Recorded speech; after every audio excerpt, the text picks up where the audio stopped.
2월 27일 화요일 기도를 돕는 그 사랑 매일 묵상 시작하겠습니다. 오늘은 시편 25편입니다. 25편의 1절부터 7절까지만 같이 좀 보려고 합니다. 제목은 나를 부끄럽지 않게 하시고, 다윗이 여호와의 나의 영혼이 주를 우러러보나이다. 나의 하나님이여 내가 주께 의지하였사오니 나를 부끄럽지 않게 하시고, 이렇게 시작하는 시입니다. 이 시에서 다윗이 나를 부끄럽지 않게 하시고, 내가 주님을 의지합니다. 주님을 의지하는데 나를 부끄럽지 않게 해주십시오. 그렇게 이제 기도하는 거죠.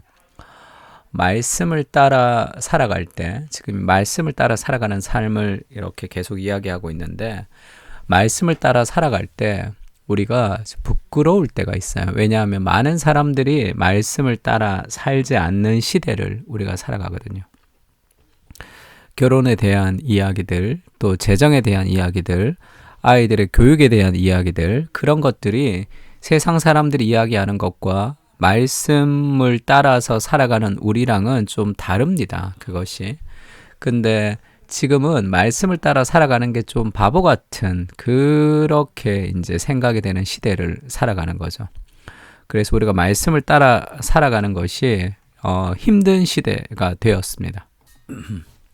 예전에는 이제 결혼 전에 남녀가 사귈 때 이제 성적인 관계를 가지는 것이 굉장히 부끄러운 일이었어요. 그래서 연예인들 같은 경우도 그런 것을 숨기기도 하고, 그 다음에 결혼 전에 뭐 임신을 하고 이런 것들이 굉장히 이렇게 부끄럽게 되는 문화였는데, 오늘날은 그렇지가 않습니다. 오늘날에 내가 결혼하지 않는데 내가 그렇게 순결을 지키면서 사는 것에 대해서 약간 조롱하는 듯한 그런 분위기가 만들어지는 거죠. 재정에 대해서도 마찬가지입니다. 자기를 챙기지 않는 그런 좀 바보스러운 사람으로 우리가 이제 인식될 때도 있습니다. 그러니까 그런 삶을 살아가면서 내가 주님을 의지합니다. 나를 부끄럽지 않게 해주십시오. 나의 원수들이 나를 이겨 개가를 부르지 못하게 하시고, 승리의 노래를 부르지 못하게 하시고, 주를 바라는 자들은 수치를 당하지 아니하려니와 까닭없이 속이는 자는 수치를 당하리이다. 우리는 속이지 않고 믿음을 따라 살아가는데, 주님, 그렇게 살아가는 사람들이 수치를 당하지 않게 주님 도와주십시오. 그렇게 이제 기도하고 있는 거죠. 그러니까 팀 켈러는 시편에서 그렇게 이야기합니다. 그러니까 다윗의 원수들은 다윗의 생활 철학에 반대하는 거죠. 하나님의 지혜를 힘입어 살아가는 것이 아니라 인간의 지혜를 따라 살아가야 된다. 그렇게 얘기합니다. 그래서 그 그리스도인의 삶은 정결하고 금욕적으로 살며 출세에 지장이 있다 하더라도 담대하게 진리를 따라 살아가는 삶을 말합니다.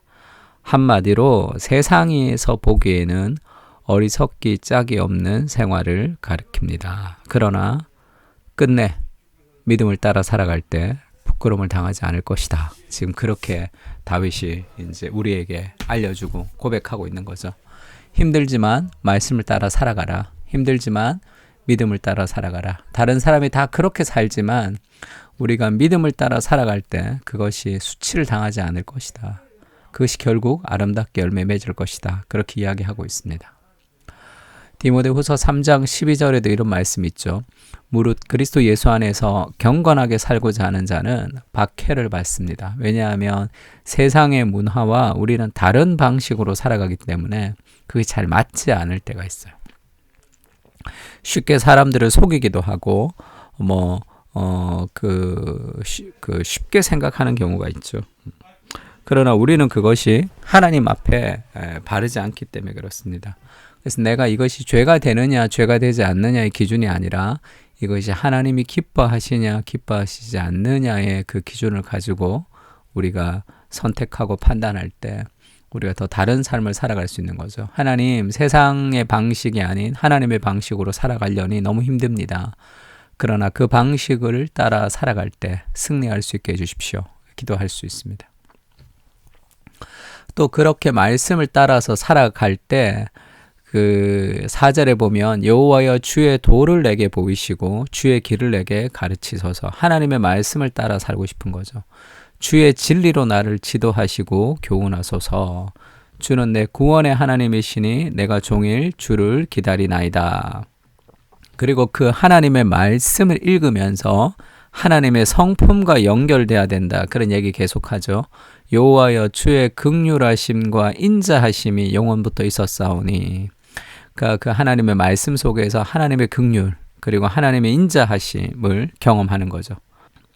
그때 우리는 말씀을 따라 순종하며 살아갈 수 있습니다. 하나님의 성품과 하나님의 말씀이 연결될 때 내가 보기에 그렇지 않더라도 그 나를 사랑하시고 나를 향하신 하나님의 그 마음을 우리가 이해할 때 말씀에 순종할 수 있는 거죠.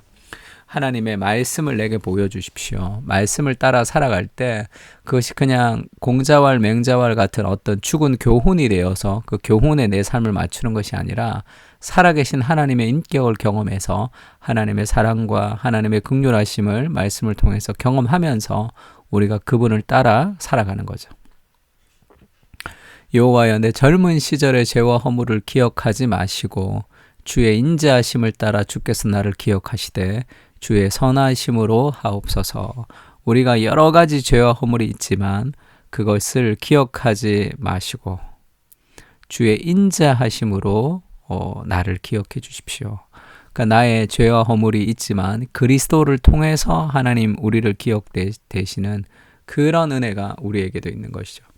그러니까 말씀을 따라 살아가는 건 힘듭니다. 그러나 그 말씀 속에서 하나님의 은혜와 긍휼을 경험할 때 우리는 자기 자신의 죄와 허물, 내 자신의 열등감에 빠지지 않고 우리가 하나님의 은혜 가운데 더 나아갈 수 있다. 그렇게 얘기하고 있습니다.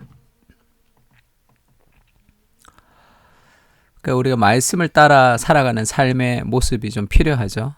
내 생각은 너희 생각과 다르다. 그러니까 하나님의 말씀은 인간의 생각과는 완전히 다릅니다.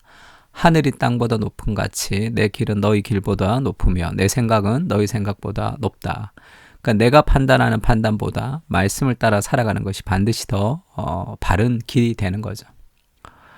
그리고 이 그리스도의 승리와 그리스도의 모습을 좀 기억하는 것이 좋은데 우리가 수치를 당하지 않는 이유는 그리스도께서 우리가 받아야 될 수치를 다 받으셨기 때문에 그렇습니다.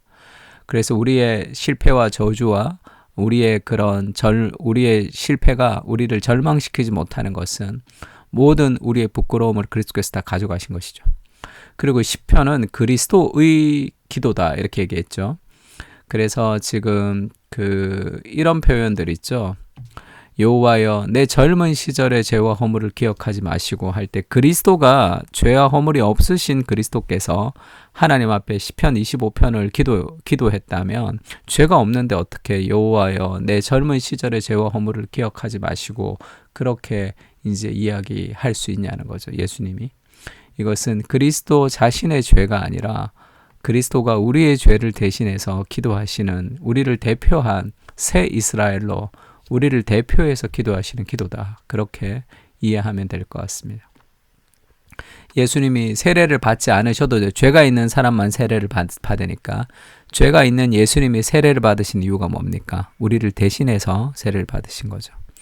우리가 수치가 없는 인생 그리고 결국 말씀을 따라 살아갈 때 승리하는 인생이 될 수 있는 모든 힘은 그리스도께서 우리의 모든 수치를 가져가셨고 그리스도께서 이미 승리하셨기 때문이죠.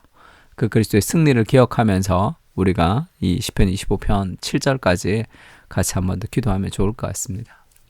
세상의 방식을 따르지 않을 때 늘 불안하고 두렵습니다. 이렇게 사는 삶이 맞는지 이것이 결국 승리를 가져올 수 있는지 확신이 서지 않을 때도 많습니다. 그러나 주님 넓은 길로 가지 않고 좁은 길로 가게 하시고 믿음으로 살아가는 삶을 살아가게 하여 주시옵소서. 쩔뚝거리더라도 바른 길로 걸어가게 하시고 타협하지 않는 믿음과 용기를 허락해 주옵소서. 거룩한 하나님의 나라를 꿈꾸며 하나님의 방식으로 승리할 수 있도록 주님께서 지혜와 은혜를 부어 주시옵소서. 긍휼과 연합을 통해 핍박을 이기며 살아가는 능력 있는 삶이 되게 하여 주시옵소서. 아멘. 다 같이 기도하겠습니다.